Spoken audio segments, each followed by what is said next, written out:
the cradle, get it in the cradle. Get it in the cradle!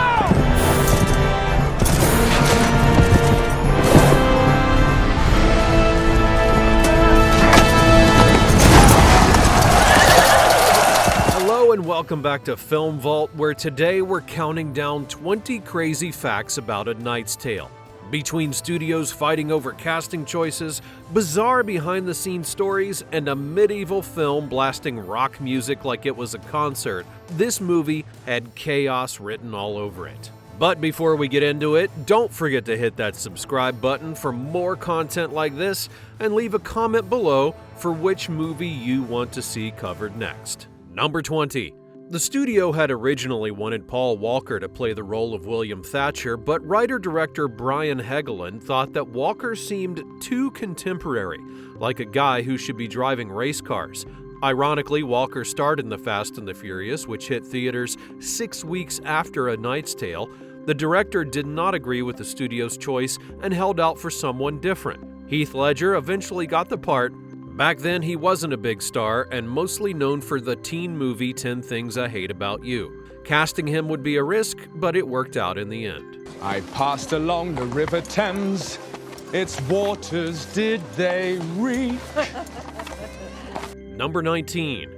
Heath Ledger's path to playing William began in a restaurant at the Los Angeles airport. He was on a 5-hour layover flying home to Australia from filming The Patriot in South Carolina and had a long tube with him. The director eventually asked what was in it, and Heath told him it was his didgeridoo. He then pulled it out and started playing it in what the director would describe as a white Australian Miles Davis. The whole restaurant turned to watch, and the performance caught the attention of the director, who later said that he fell in love with Heath in that moment and offered him the part right there. It was exactly the opposite of the too contemporary energy he felt from Paul Walker, and it fit the mixture of modern and medieval that he wanted for the film. No matter what, a man can change his stars.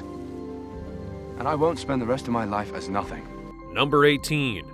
Sony originally wanted the actor Hugh Grant to play the role of Chaucer, but the director believed Paul Bettany was the right choice. He even went as far as to threaten to leave the movie if Bettany wasn't cast. Bettany revealed this in an interview with The Guardian, where he explained that because they had Heath Ledger attached, who was the hottest thing going after 10 Things I Hate About You, they said they wanted to have Bettany in that movie. The director's commitment to Bettany went back years. They had tried to work together on a project at Fox that fell apart in casting, and he then carried that with him into this script. Bettany brought his own unique energy to the audition, saying that the approach was fake until you create it. And after landing the part, he would describe Helgeland as the person who had launched his Hollywood career. Morning. Morning. Oi, sir.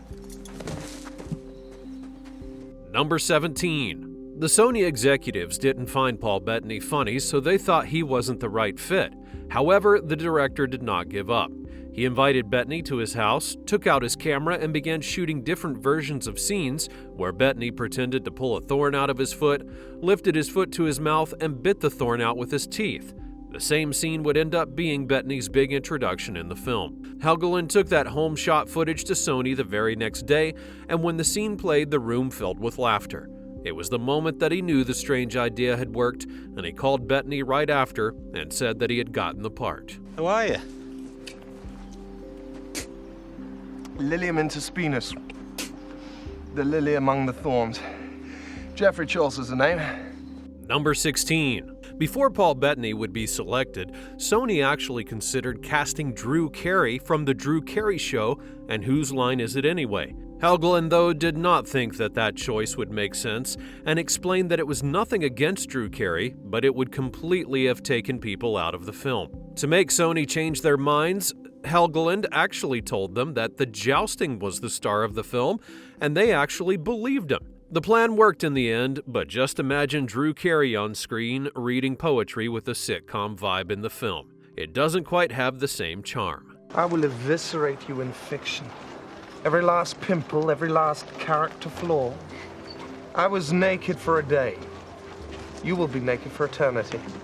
Number 15. Long before he was James Bond, Daniel Craig auditioned for Adhamar in A Knight's Tale. The director talked about it in 2021, where he said that Craig did do an amazing audition and it was fantastic, and he was almost cast for the part. However, a different idea popped up. Daniel was blonde and so was Heath Ledger, so they thought the character should have a different hair color in order to contrast with Ledger. Craig did not get the role, and 5 years later he became James Bond and played that role from 2006 to 2021. James Purefoy, who played Sir Thomas Colville, who turns out to be Prince Edward in the film, also stood out to Helgeland, and the director thought that he had Bond-like qualities. He said that whenever Purefoy came onto the set, the crew would hum the James Bond theme song, and Purefoy laughed it off and joked for them to stop. He that strives to touch a star oft stumbles at a simple straw. Number 14. In an interview with Spliced Wire, Helgeland shared a story about casting Rufus Sewell as Adhamar in A Knight's Tale. Years before the film, he had auditioned for the hero role in another project that the director was working on, and during that audition, Sewell suddenly stopped and asked if he could read for the villain. He was then told that the part had already been given to Antonio Banderas, but he didn't give up. Despite knowing that it was taken, he read for the villain anyway, and he nailed it. Years later, when Helgeland needed to cast the role of Adhamar, Sewell came to mind. He then sent him the script, remembering how amazing he had been. And just like that, one of the most memorable villains of 2001 was cast. You have been weighed, you have been measured, and you have been found wanting. Number 13. A Knight's Tale was filmed in the Czech Republic, and most of the extras were locals who didn't speak English. When Bettany delivered his speech to introduce Sir Ulrich von Liechtenstein, they had no idea what he was saying or when they should cheer. The result became complete silence. The unexpected moment confused everybody on set, including Bettany, who looked stunned, and Heath Ledger, whose concerned reaction was genuine. It was Mark Addy who played Roland that saved the day by shouting "yeah" to break the silence. This quick reaction gave the extras the cue to cheer, and the filmmakers decided to keep it in the movie because it matched the funny tone so well. Addy would later share that the director loved his response so much, he added it to the final version of the movie. To avoid more problems with extras, the crew began using laugh boards written in Czech for the big crowd scenes.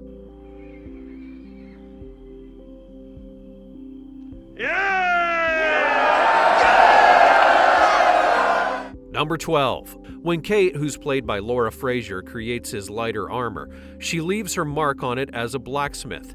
The mark is 2 upside-down Nike swooshes, and at first, it was just meant to be a funny little joke. Brian Helgeland wanted to throw in something modern to the medieval setting, but didn't think too much about it at the time. It was a clever way to add in some humor about how the past and present collide. After filming was complete, the team then realized they needed Nike's permission to use that swoosh and showed the scene to a Nike executive.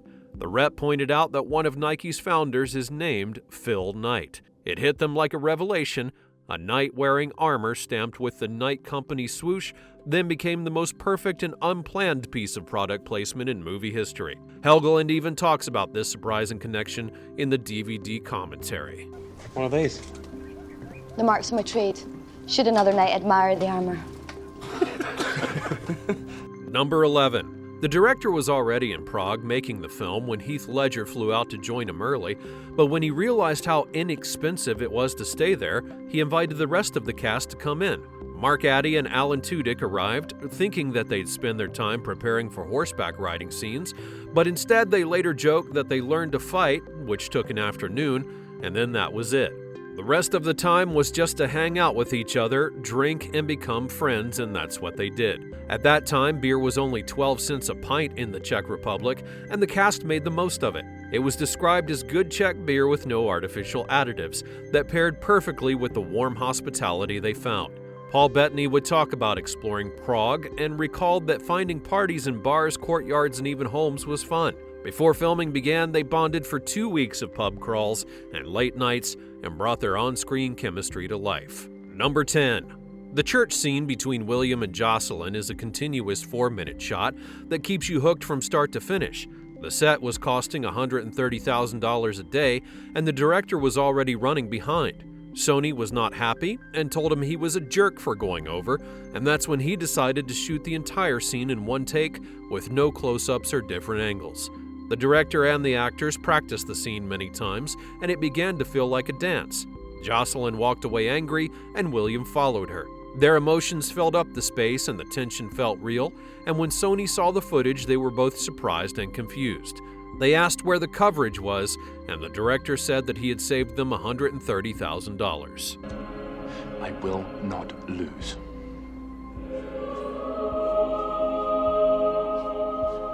Then you do not love me.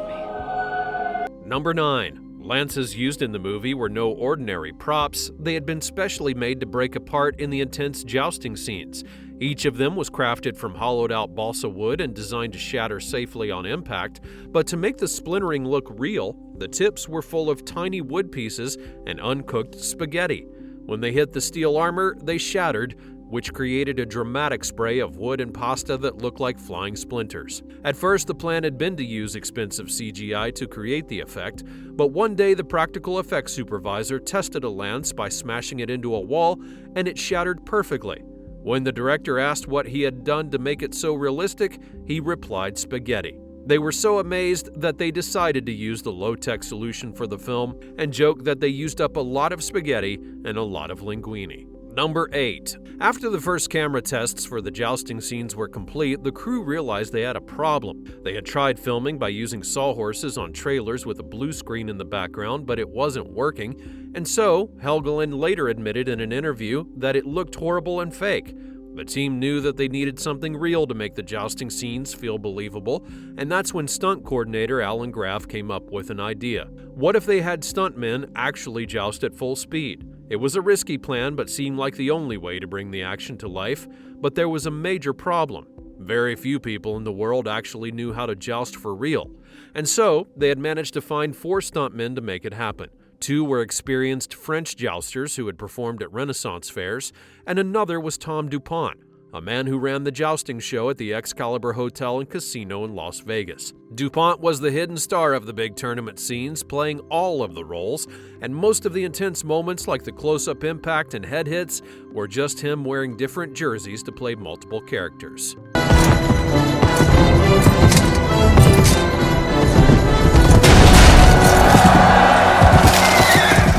Number 7. During the opening joust, lances collided with great force, and one of them bounced up and hit the lead jouster in the head. He would be knocked out, but amazingly stayed upright on his horse. The shot was so good they decided to leave it in the movie, giving the scene an authentic edge. The director explained how intense it was filming such a dangerous stunt, and how moments like those left everyone on edge. They were always in fear that somebody might actually end up being killed, but they also admitted it was a great shot and were determined to use it despite how serious the accident was. Number 6. During filming in Prague, Alan Tudyk got news that a close friend of his from Juilliard had died from a heroin overdose. Struggling to cope, he then turned to drinking and was trying to get through each day. Heath Ledger noticed it and told him to get in a cab and come over to his place. For the next few days, Heath and his then-girlfriend Heather Graham took care of Alan Tudyk. This shows how caring that Heath Ledger was, and at only age 21. Tudyk later said that Heath Ledger had a lot of kindness and support for somebody so young. It's sad to think about, especially since he passed away in 2008 from an accidental drug overdose himself. Mark Addy shared how Heath's energy had brought joy to everyone, saying that his smile could cheer up anybody. Number 5. In 2001, it was discovered that Sony Pictures had created a fake movie critic named David Manning. He wasn't real, even though his reviews were made to look as though they had come from a real newspaper called the Ridgefield Press. Newsweek revealed that Sony had used the fake reviews and ads to make movies like A Knight's Tale seem better than they actually were. One of the fake quotes even called Heath Ledger this year's hottest new star, but David Manning, he was all an invention by a Sony advertising executive. The fake critic also gave glowing praise to other films like The Animal, Hollow Man, Vertical Limit, and The Patriot. And when it was revealed, Sony had to pay $1.5 million to settle a class action lawsuit from moviegoers who had felt cheated. In addition to that, 2 of their marketing executives would be suspended. Number 4. Shannon Sossamon's casting in the movie is a story full of surprises. It all begins at a joint birthday party in Los Angeles for Gwyneth Paltrow and her brother Jake. Shannon was just 20 years old and went with a friend who was hired as the DJ. She wasn't a real DJ, but enjoyed the free drinks and playing music, and stayed in the background not expecting anything special to happen. However, the casting director was at that party and noticed Shannon's unique style and asked for her number. 5 months later, she called her up and invited her to audition for the movie. During the audition, Shannon read for the role of Lady Jocelyn and worked with Octavia Spencer, who was then assisting with casting. Even though Shannon had no real experience in acting, she landed the lead female role in the $65 million film. She beat out none other than Kate Hudson for the part, which was surprising since it was Shannon's very first feature film. Number 3. Christiana, Lady Jocelyn's loyal lady-in-waiting, was played by Berenice Bejo. At the time, she was a French-Argentine actress who had never worked on a Hollywood movie. She'd built her career in French TV and a handful of features in France, including Chantal Akerman's La Captive. A Knight's Tale would be her American film debut, but to everyone's surprise, it didn't lead to major roles in Hollywood. She kept on working in France, where she'd grown up since the age of 3. Fast forward 10 years, and her career took a huge turn when her husband cast her as Peppy Miller in the hit movie The Artist. Suddenly, everyone in Hollywood knew who she was. Her performance earned her an Academy Award nomination for Best Supporting Actress, and she won the César Award for Best Actress. But it doesn't stop there. 2 years later, she won Best Actress at Cannes for her role in The Past. Number 2. It turns out that there was a pirate-themed sequel that the director started working on as soon as A Knight's Tale had wrapped. In this version, Count Adhemar kidnaps Jocelyn and takes her to Constantinople. Their boat then gets captured by pirates, and 2 of them end up as galley slaves. There's also a prisoner on the boat with a treasure map tattooed on his back. He keeps getting flogged for indiscipline, so they volunteer to take turns getting whipped in his place to make sure that the map is not erased. But the sequel never took place. Sony passed on the original pitch back in 2001, even though the first film made $117 million on a $65 million budget. For a long time, the idea sat on the shelf, and in April of 2024, it was revealed that the director had pitched the sequel to Netflix. History repeated itself, and Netflix passed on the idea. Number 1. It turns out that the real Ulrich von Liechtenstein was a Styrian knight, poet, and jouster who was born around the year 1200. He had been famous for his skills in tournaments and his love for theater-like performance. He traveled from Venice to Vienna dressed as Venus, the goddess of love. He then challenged knights to joust against him and lived for more than 100 years before the time of A Knight's Tale. Even though the timelines don't match up, the director used his name as a fun historical reference. Just like William, a peasant pretending to be a noble knight, the real Ulrich also took a brave step by dressing up as a goddess in order to compete in jousts. Now be sure to smash that like button because I know that you enjoyed this video, and don't forget to subscribe so that you always know when we upload another video like this. If you have any recommendations, be sure to let me know in the comments down below. Thanks for watching, and I'll see you next time.